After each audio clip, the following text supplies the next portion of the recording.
trains, so spacious and luxurious compared with what he was used to in Europe. He was incredulous when at Detroit he found himself in the middle of the water, the entire train having run onto a steam ferry which would take it to the other side. In Washington, he was delighted by the classical style architecture and the green spaces.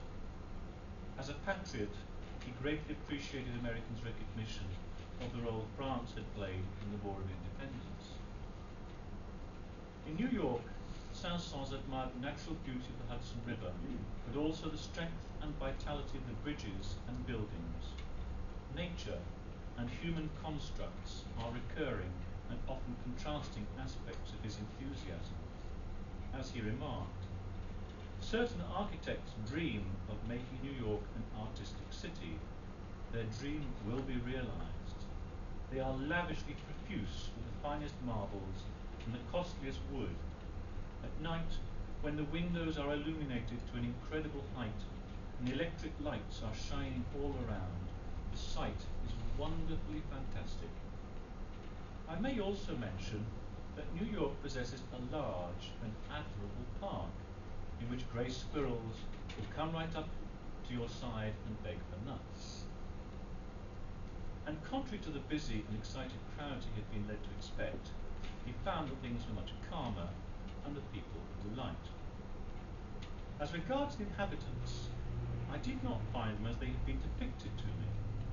Going about at their leisure in spacious streets everywhere, I judged them to be rather quiet compared with the bustling inhabitants of certain towns in the north of France. I found them both courteous and sympathetic. Besides, how could one help being satisfied with a country in which all the women are charming? Despite the limitations of his illness, he did manage to visit a number of tourist attractions.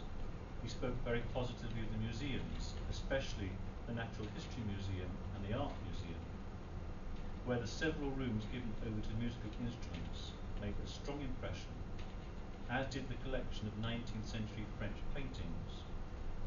Having been born in 1835, he had known many of the painters personally, though they had by then been dead for many years.